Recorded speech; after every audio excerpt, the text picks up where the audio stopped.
உங்களுக்கு என்ன ஃப்ரிட்ஜ் 24 மணி நேரம் குளுகுளுன்னு இருக்கீங்க, வெயில் மழை எது இருந்தாலும் குளுகுளுன்னு தான் இருக்கீங்க. பேசாம நான் உங்க மாதிரி ஃப்ரிட்ஜா கூட பிறந்திருக்கலாம். வாஷிங் மிஷினு சும்மா இருங்க, என் கஷ்டத்தை கேட்டீங்கன்னு வைங்க, ஏன்டா நம்ம ஃப்ரிட்ஜா பிறந்தோம்னு சொல்லி ரொம்ப வருத்தப்படுவீங்க. என்னை ஷோரூம்ல இருந்து வாங்கிட்டு வந்தப்ப எவ்வளவு பளபளபளன்னு இருந்தேன். இப்ப என் நிலைமையை பத்தீங்களா எப்படி இருக்கேன்? ஷோரூம்ல வாங்கிட்டு வந்து போட்ட சுவிட்சு தான். அதுக்கப்புறம் அதை ஆஃப் பண்ணணுங்கிற எண்ணமே இவங்களுக்கு வந்ததே இல்லை. எப்பயாவது ஒரு நேரம் அரசாங்கம் அப்பப்ப கரண்ட் ஆஃப் பண்ணுது, அப்ப நான் கொஞ்ச நேரம் ரெஸ்ட் எடுத்துக்கிறேன். இல்லைன்னு வைங்க 24 மணி நேரமும் நான் ஓடிக்கிட்டே இருக்கணும். உள்ள ஓடலைன்னு வைங்கள, ஏன் ஓடலை எதுக்கு ஓடலைன்னு மெக்கானிக்கை கூட்டி வந்து சரி பண்ணி மறுபடியும் ஓட வச்சிருவாங்க. எனக்கு ரெஸ்டே இல்லாம நான் வாழ்ந்துகிட்டு இருக்கேன். அது மட்டுமா, என்னை தயார் பண்ணவன் என்ன சொல்லி கொடுத்தேன்? நல்ல பழங்களையும் நல்ல காய்கறியும் உள்ள வச்சு பார்த்துக்கன்னு சொல்லி தானே கொடுத்தேன். இவங்க என்ன பண்றாங்க? ஒன்னத்துக்கு ஆகாதப்ப காய்கறியில வாங்கிட்டு வந்து உள்ள வச்சு அதை பாதுகாக்க சொல்லி என்னைய கூட கொடுமைப்படுத்துறாங்க. ஒரு நல்ல பழம் வாங்கிட்டு வந்து வைப்பாங்கன்னு பார்த்தா வைக்க மாட்டேங்கிறாங்க. ஒரு நல்ல காய்கறியை கொண்டு வந்து வைப்போம்னா வைக்க மாட்டேங்கிறாங்க. வீணா போன காய்கறியும் வீணா போன பழத்தையும் உள்ள வச்சு பொருளுக்கும் வீச்சம் தாங்க முடியாம நான் திணறி திணறி வாழ்ந்துகிட்டு இருக்கிறது எனக்கு தான் தெரியும். கொஞ்சம் நெஞ்சமா என்னை கஷ்டப்படுத்துறாங்க. சரி இவ்வளவுலாம் பண்றாங்களே, வாரம் ஒரு நாளாவது என்னை தொடச்சு சுத்தமா வச்சுக்கணும்னு நினைக்கிறாங்களா? அதுவும் பண்றாங்க இல்ல. சரி உள்ள வைக்கிற காய்கறியாவது தொடச்சு கிடச்சு கழுவி வைங்கனாலும் வைக்கிறாங்கல்ல, அப்படியே கொண்டாந்து உள்ள போட்டுறாங்க. உள்ள இருக்கிற கிருமி பூரா எண்ணெய போட்டு மேய்ஞ்சுக்கிட்டே கிடக்கு. எனக்கு ஏதாவது ஒண்ணுன்னா உடனே மெக்கானிக்கை கொண்டு வந்து பார்த்து மறுபடியும் ஓட வச்சிடுறாங்க. என் கஷ்டத்தை நான் யார்கிட்ட போய் சொல்றது? பேசாம உங்க மாதிரியே பிறந்திருக்கலாமுங்க வாஷிங் மிஷின்.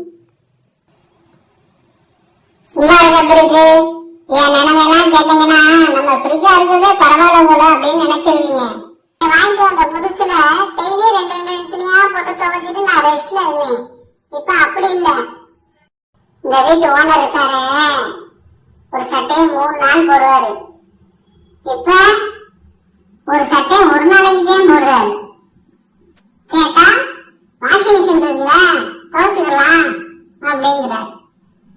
இந்த வீட்டு ஓனரம்மா டெய்லி ஒரு சேலை கட்டுது. அது போக இந்த வீட்டுல இருக்கிற சின்ன ஜீசு எல்லாம் ஆளுக்கு ஒவ்வொரு ட்ரெஸ் கண்டு போடுது. சேர்த்து வச்சிடுறாங்க. வாரம் ஒரு நாள் என்னை துவைக்கணும்னு சொல்லி துவன்னு எதையும் சேர்த்து துவைச்சு எடுத்துடுறாங்க. முதல்லையாவது டெய்லி 2 துணியை போடுவாங்க, துவைப்பே நான் ரெஸ்ட்ல இருந்தேன். இப்ப அப்படியா இருக்கேன்? அப்படிலாம் இல்ல. நானும் இவ்வளவு துணி ஒரே நேரத்துல துவைச்சா இந்த வாஷிங் மிஷின் நின்று போயிருமே அப்படின்னா அந்த ஓனர் சொல்றாரு 10 வருஷம் வாரண்டி இருக்கு, அதனால நம்ம பயப்பட வேண்டியதில்லை, நல்லா துவைக்கட்டும் அப்படிங்கிறாரு. கொஞ்சம் ஈவா இருக்க வேணாமா?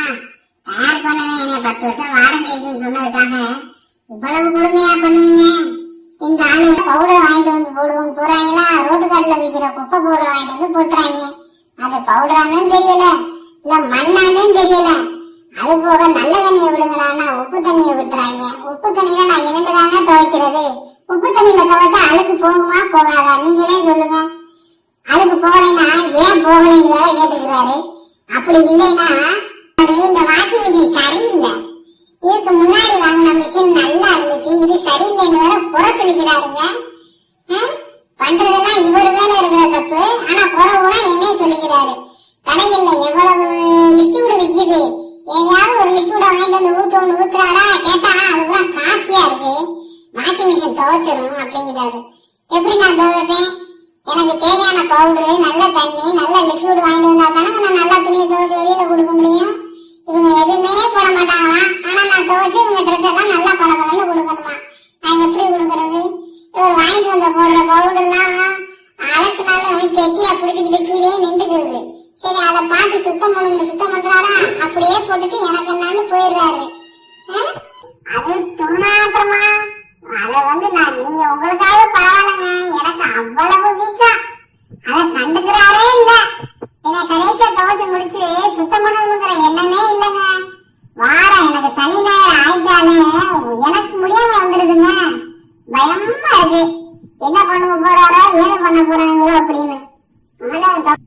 ஃப்ரிட்ஜ் உங்களையாவது கிச்சன் பக்கத்துல வச்சிடுறாங்க. அதனால உங்களுக்கு ஒரு பிரச்சனையும் இல்லை. ஏன்னா எங்க வைக்கிறாங்க பாத்திருக்கீங்களா?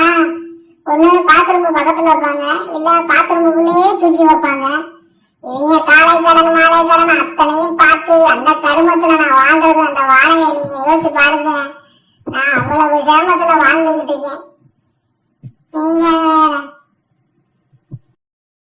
நீங்க ஓனர் கூப்பிடுற மாதிரி இருக்கு.